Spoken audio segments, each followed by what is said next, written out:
Hi there, this is Steve Earth with a quick video demonstrating the implementation I did for my tic-tac-toe protocol for the CS544 networking course for spring 2019.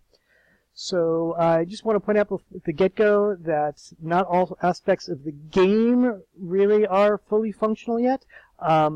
So for example, ideally, the aspects of like the users and the game logs and all that could be stored up on a database somewhere. I've actually just hard-coded in the users as well as their passwords. Sorry about it being in plain text, but at least it's only on the server side, not on the client side. So client couldn't actually see this.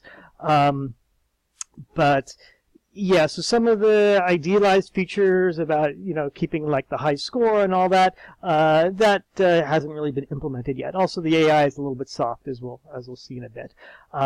One improvement I did make over the previous version is in the paper for homework 2, I had mentioned about possible extensions, but as you rightly docked me for, I never actually said how that was implemented in the current protocol.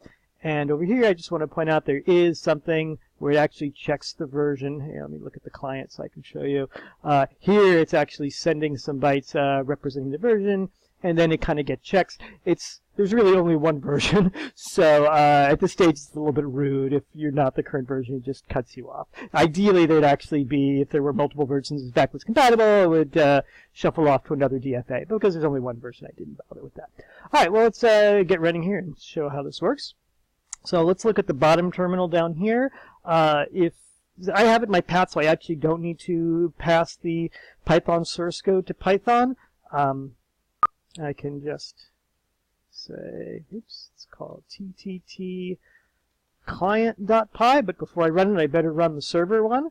One thing I should point out, I did in fact import the socket library and threading library from Python 3.7. But all the actual algorithms and so forth used in the server and client scripts are my own. All right, so let's run the server. And actually, let me clear this off just so. Okay, so let me run the server. So notice it says waiting for connection. I'm going to come over here and make a connection by running the client. So notice it actually gives you the address and port you're connected to. So right now, we're actually in the initialization state, so the version's already been passed. So I just want to point out that as it stands right now, it's kind of been hard-coded in that there's just these users. If you try to put something in that's not one of the users, so we'll say stranger, it doesn't tell you right off that there is no stranger, because maybe there is. It lets you put in some password.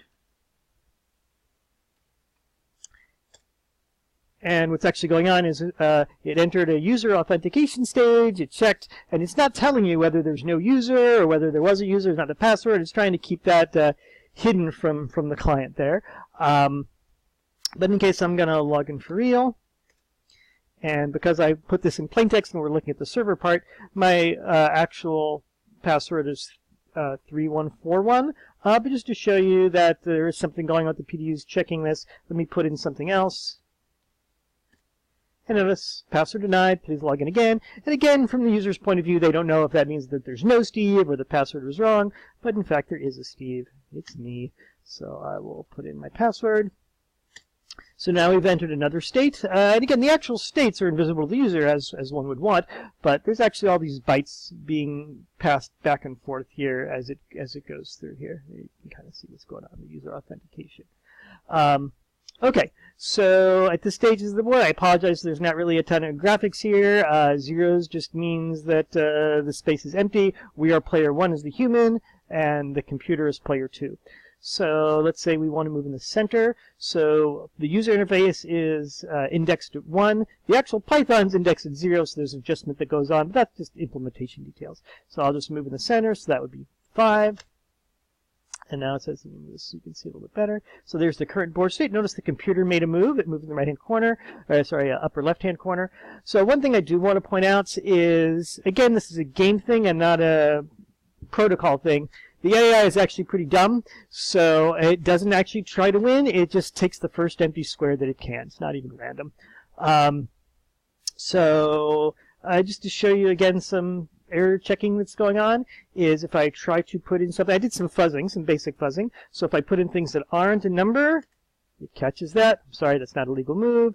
You can put in a number that's outside the range here, like 13. Again, you can try to put in something that's not empty. So for example, you could put in the move we just made. Oops, 5. Okay, or you could put in a move that the computer had done. And again, these are all legal moves. So let's just do a legal move. So we'll do 9. The computer made a move. Again, it just takes the next open square.